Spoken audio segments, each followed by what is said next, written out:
ఇప్పుడు no cost cough syrup తో 60 రూపాయల విలువ గల ఇన్హేలర్ పూర్తిగా ఉచితం. దెబ్బకి దగ్గు జలుబు మాయం. ఇక మెదక్ కామారెడ్డిలో 3 రోజులుగా కురుస్తున్నటువంటి భారీ వర్షాలకు రోడ్లన్నీ కూడా ధ్వంసమయ్యాయి. ఈ నేపథ్యంలో అక్కడ ఉన్నటువంటి విద్యా సంస్థలకు సెలవు ప్రకటించారు. ప్రస్తుతానికి వర్ష సూచన లేకపోయినప్పటికీ అక్కడ వరద బురద అనేది పేరుకుపోయింది.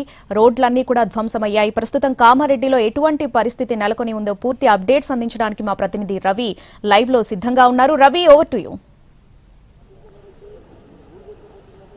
శ్రావణి, కామారెడ్డి టౌన్లో ముందుగా కామారెడ్డి పెద్ద చెరువు నుంచి ముంచెత్తినటువంటి వరద నీరు అంతా కూడా ముందుగా జిఆర్ కాలనీలోకి చేరుకుంది. ప్రస్తుతం మనం చూసినటువంటి ఈ వరద నీరు అంతా కూడా కామారెడ్డి పెద్ద చెరువు నుంచి వచ్చినటువంటిది.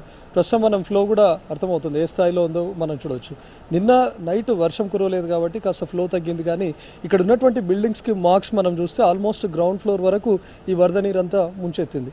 ఇక్కడ ఉన్నటువంటి కాలనీవాసులంతా కూడా గతంలో దశాబ్దాల వరకు కూడా ఎప్పుడు ఇంత స్థాయిలో వరద రాలేదు కాబట్టి ఏం జరగదులే అని చెప్పి ఇళ్లలోకే పరిమితం అయిపోయినటువంటి వాళ్ళు ఉన్నారు.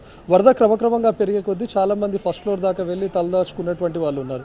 ఎవరైతే గ్రౌండ్ ఫ్లోర్లో వరకే ఉన్నటువంటి వాళ్ళు ఉన్నారో ఒక్కసారిగా కనీసం ఇళ్లకు తాళాలు కూడా వేయకుండా వెంటనే బయటకు వెళ్ళిపోయినటువంటి పరిస్థితి. ఇప్పుడు ప్రస్తుతం వరద పూర్తిగా తగ్గుముఖం పట్టడంతో బురద ఏ స్థాయిలో పేరుకుపోయిందో మనం చూడొచ్చు. ప్రస్తుతం ఈ ముంపు ప్రాంతాలు ఏవైతున్నాయో వరద ఎఫెక్టెడ్ ఏరియాల్లో కూడా అడిషనల్ కలెక్టర్తో పాటు మున్సిపల్ కమిషనర్స్ కూడా విజిట్ చేస్తూ ఉన్నారు. ఇక్కడ కొన్ని సహాయక చర్యలు కూడా స్టార్ట్ చేశారు.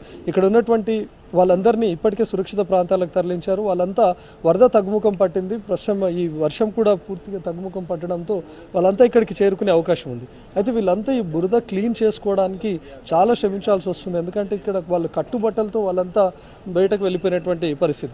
ప్రస్తుతం అంతో పాటు అడిషనల్ కలెక్టర్ కూడా ఉన్నారు. సార్, ఎట్లా ఉంది? ఇదంతా బఫర్ జోన్లా కనిపిస్తుంది. వరద తగ్గే అవకాశం ఉందా, లేకపోతే మరింత పెరిగే అవకాశం ఉందా? ఇదంతా ఎక్కడి నుంచి వస్తుంది సార్? ఇప్పుడు మనకు కామారెడ్డి పెద్ద చెరువు, అదేవిధంగా లింగాపూరు చెరువు కూడా ఓవర్ఫ్లో అయిన తర్వాత ఈ పెద్ద చెరువులో రావడం వల్ల ఇంటెన్షన్ వాటర్ గ్రావిటీ పెరిగింది. సో నిన్న రాత్రి కూడా మళ్ళీ వర్షం కురిసింది.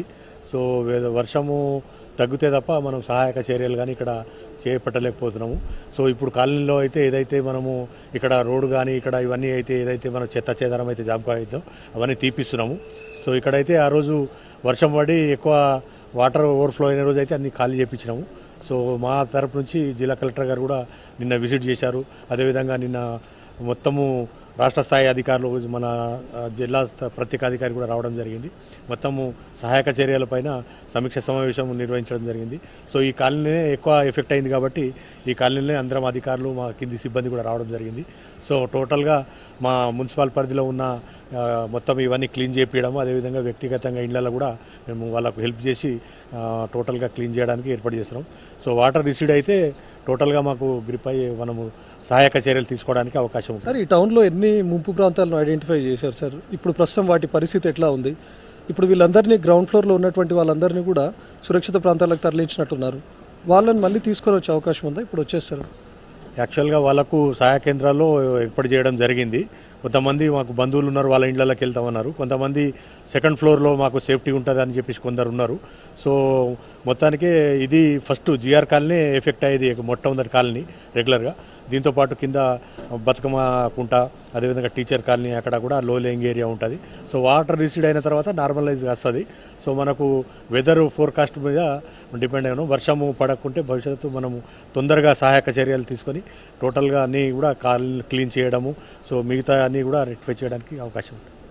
ఈ ముంపు ప్రాంతాల్లో సహాయక చర్యలను కూడా ప్రారంభించారు. ప్రస్తుతం మనతో మున్సిపల్ కమిషనర్ కూడా ఉన్నారు. సార్, ఇప్పుడు ఆల్రెడీ కొన్ని సహాయక చర్యలు స్టార్ట్ చేసినట్టున్నారు.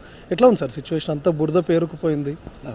అవును, మొత్తం వర్షపు నీరు అంతా వాగు నీరు మొత్తం బయటకి జిఆర్ కాలనీలోకి రావడం చేత మొత్తం బురద అంతా లోపలికి వచ్చింది. అదంతా ఇండ్లలో కూడా చేరింది. ప్రస్తుతం వాళ్ళు ఇంటి ఓనర్లు ఎవరైతే ఉన్నారో వాళ్ళందరూ బయట ఉన్నారు. కాబట్టి వాళ్ళు వచ్చిన తర్వాత మొత్తం అవన్నీ క్లీన్ చేస్తాం. అన్ని క్లీన్ చేయించడానికి నిన్న కలెక్టర్ గారు, మంత్రి గారు అందరూ కూడా ఆదేశాలు ఇవ్వడం జరిగింది. వాళ్ళ ఆదేశాల ప్రకారంగా మేము పూర్తిగా అన్ని క్లీనింగ్ చేయించేసి అన్ని చర్యలు చేపడతాం. ఇక్కడ జనరల్గా ఒక జిఆర్ కాలనీ మాత్రమే బాగా ఎఫెక్ట్ అయింది మొత్తం టోటల్గా. మిగతా చోట్ల పాక్షికంగా అంటే మామూలుగా లో లేయింగ్ ఏరియా కాబట్టి కొద్దిగా దాంట్లో నీళ్లు పోయినాయి అంతే. నీళ్ళు అన్ని పైనుంచి వచ్చే వాటర్ అంతా దానికి రావడం ఉంటుంది. కొద్దిగా నీళ్ళు ఎఫెక్ట్ అయింది తప్ప ఏం కాదు. మిగతా అవన్నీ ప్రాబ్లం ఏం లేదు. ఈ యొక్క జిఆర్ కాలనీ మాత్రం విపరీతంగా ఎఫెక్ట్ అయింది. దీన్ని చర్యలు చేపడుతున్నాం, ఆల్రెడీ చేపట్టాం. ఇవి ఎట్లాగే కొనసాగిస్తాం.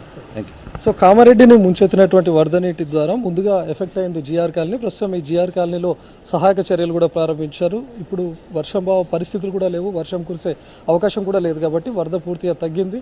సురక్షిత ప్రాంతాలకు వెళ్ళినటువంటి వాళ్ళందరూ కూడా కాసేపట్లో జిఆర్ కాలనీకి వచ్చే అవకాశం ఉంది. Shravan. Right Ravi, thanks for the updates.